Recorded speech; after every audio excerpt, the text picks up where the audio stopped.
जय श्री राम। प्रेमी भक्तजनों, प्रेमी भक्तों, भगवान अपने भक्त के लिए कुछ भी कर सकते हैं।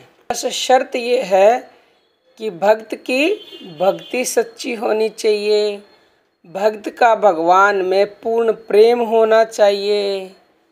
तो फिर भगवान किसी की भी परवाह नहीं करते, यहाँ तक कि अपनी अर्धांगिनी की भी परवाह नहीं करते। फिर तो बस उन्हें अपने भक्त की मदद करनी ही करनी है, चाहे जो कुछ हो जाए।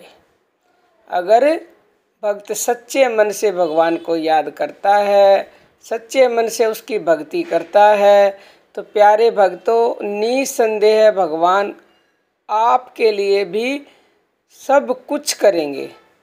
परंतु आप सच्चे मन से, प्रेम से, भाव विभोर होके, आर्त भाव से उसको याद करो, तो निसंदेह आपकी पुकार सुनेंगे। आज हम आपको एक कथा के द्वारा समझाते हैं, ध्यान से सुनिएगा। भगवान ने उस भक्त के लिए खुद खाना बनाया, है ना कमाल की बात, है ना अचरज की बात। प्यारे भक्तों, बहुत समय पहले की बात है। एक आलसी लड़का, लेकिन था बहुत ही भोला भाला, और उसका नाम था आनंद। वह दिन भर कोई काम नहीं करता, बस खाता ही रहता और सोता रहता। घर वालों ने कहा कि काम किया कर, ऐसे कैसे काम चलेगा, परंतु उसका आलस तो ख़त्म ही नहीं होता, वो किसी की सुनता ही नहीं। तो प्यारे भक्तों, एक दिन घर वालों ने परेशान होकर उससे कहा, अगर तू काम नहीं करेगा तो इस घर में तेरे लिए कोई जगह नहीं है, निकल जाए यहाँ से, चला जाए यहाँ से। तो प्यारे भक्तों, वह घर से निकल गया और घर से निकल के भटकते भटकते एक आश्रम में जा पहुँचा। वहाँ उसने देखा कि एक गुरुजी हैं और उनके शिष्य कोई काम नहीं कर, बस मंदिर में पूजा करते हैं।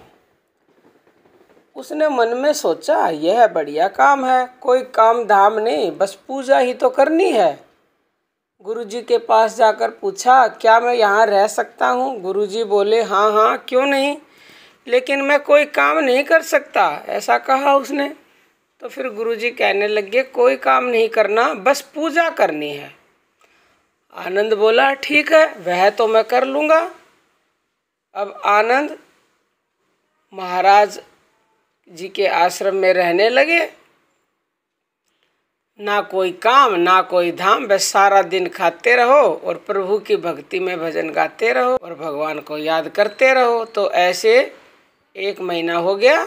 फिर एक दिन एकादशी आई, तो उसने रसोई में जाकर देखा, खाने की कोई तैयारी नहीं। उसने गुरुजी से पूछा, आज खाना नहीं बनेगा क्या गुरुजी? तो गुरुजी ने कहा, आज तो एकादशी है, तुम्हारा भी उपवास है। उसने कहा, नहीं, अगर हमने उपवास कर लिया तो कल का दिन हम देख ही नहीं पाएंगे, हमसे उपवास नहीं हो सकता, हमें तो भूख लगती है, आपने पहले क्यों नहीं बताया? तो गुरुजी ने कहा, ठीक है, तुम ना करो उपवास, पर खाना भी तुम्हारे लिए कोई और नहीं बनाएगा, तुम खुद ही खाना बना लो और खा लो। तो बेचारा मरता क्या ना करता, अब भूख लगी होती है तो रुका नहीं जाता। तो वो रसोई में गया। गुरुजी फिर आए, देखो, अगर तुम खाना बना लो तो राम जी को भोग जरूर लगा देना और नदी के उस पार जाकर बना लो रसोई। ठीक है। आनंद ने कहा, लकड़ी, आटा, घी, तेल, सब्जी वगैरह लेकर और उधर नदी के पार चला गया। वो जैसे तैसे खाना भी बनाया, खाने लगा तो याद आई, गुरुजी ने कहा था कि राम जी को भोग लगाना है।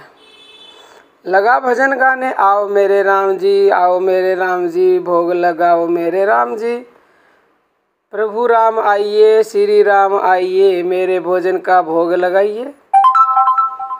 कोई नहीं आया तो बेचैन हो गया कि यहाँ तो भूख के मारे बुरा हाल है और राम जी तो आ ही नहीं रहे। भोला मानस यह नहीं जानता था कि प्रभु साक्षात तो आएंगे नहीं, फिर गुरु जी की बात मानना जरूरी है। फिर उसने कहा, देखो प्रभु राम जी, मैं समझ गया कि आप क्यों नहीं आ रहे। मैंने रूखा सूखा बनाया है और आपको तरमाल खाने की आदत है, इसलिए आप नहीं आ रहे हैं। तो सुनो प्रभु, आज वहाँ भी कुछ नहीं बना है, सबको एकादशी है। खाना हो तो खा लो, यह भोग ही खाना पड़ेगा। श्री राम जी अपने भक्त की सरलता पर बड़े मुस्कुराए और माता सीता के साथ प्रकट हो गए। भक्त असमंजस में, गुरु जी ने तो कहा था कि श्री राम जी आएंगे, पर यहाँ तो माता सीता भी आई हैं और मैंने तो भोजन बस 2 लोगों का बनाया है। चलो कोई बात नहीं, आज ही नहीं खिला देते हैं। आनंद बोला, प्रभु मैं भूखा रह गया, लेकिन मुझे आप दोनों को देखकर बड़ा अच्छा लग रहा है। लेकिन अगली एकादशी पर ऐसा ना करना, पहले बता देना कि कितने जन आ रहे हो, और हाँ थोड़ा जल्दी आ जाना। राम जी उसकी बात पर बड़े मुदित हुए, प्रसाद ग्रहण करके चले गए। अगली एकादशी तक यह भोला मानस सब भूल गया। उसे लगा प्रभु ऐसे ही आते होंगे और प्रसाद ग्रहण करते होंगे। फिर एकादशी आई, गुरुजी से कहा मैं चला अपना खाना बनाने।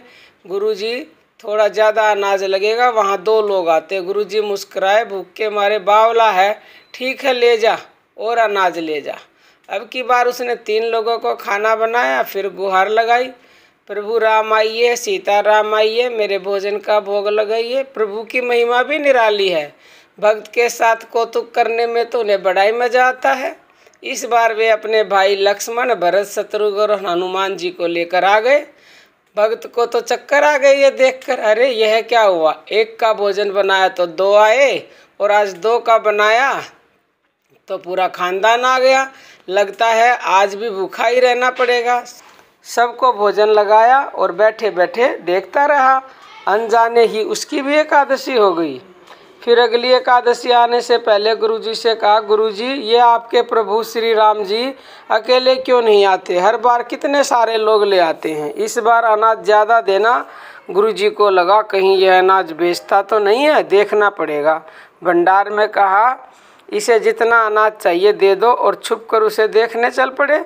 इस बार आनंद ने सोचा खाना पहले नहीं बनाऊंगा, पता नहीं कितने लोग आ जाएं, पहले बुला लेता हूँ फिर बनाता हूँ। फिर टेर लगाई, प्रभु राम आइए, श्री राम आइए, मेरे भोजन का भोग लगाइए। सारा राम दरबार मौजूद था, लेकिन यह क्या प्रसाद तो तैयार ही नहीं। भक्त ठहरा भोला बाला, बोला प्रभु इस बार मैंने खाना नहीं बनाया।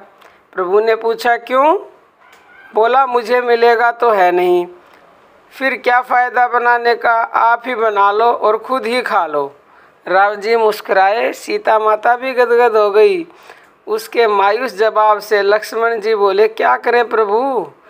प्रभु बोले भक्त की इच्छा तो पूरी करनी पड़ेगी, चलो लग जाओ काम पे। लक्ष्मण जी ने लकड़ी उठाई, माता सीता आटा सानने लगी। भक्त एक तरफ बैठकर देखता रहा। माता सीता रसोई बना रही थी। कई ऋषि मुनि यक्ष गंधर्व प्रसाद लेने लगे। इधर गुरुजी ने देखा खाना तो बना नहीं। भक्त एक कोने में बैठा, पूछा बेटा क्या बात है, खाना क्यों नहीं बनाया? बोला अच्छा किया गुरुजी आप आ गए, देखिए कितने लोग आए प्रभु के साथ। गुरुजी बोले मुझे तो कुछ दिखाई नहीं दे रहा तुम्हारे और अनाज के सिवाय। भक्त ने माथा पकड़ लिया, एक तो इतनी मेहनत करवाते हैं प्रभु, भूखा भी रखते हैं और ऊपर से गुरुजी को दिख भी नहीं रहे, यह तो और भी बड़ी मुसीबत है। प्रभु से कहा आप गुरुजी को क्यों नहीं दिख रहे हैं? प्रभु बोले मैं इन्हें नहीं दिख सकता। आनंद बोला क्यों? वे तो बड़े पंडित हैं, ज्ञानी हैं, विद्वान हैं, उन्हें तो बहुत कुछ आता है, उनको क्यों नहीं दिखते आप? प्रभु बोले माना कि उनको सब आता है पर वे सरल नहीं हैं तुम्हारी तरह, इसलिए उनको नहीं दिख सकता।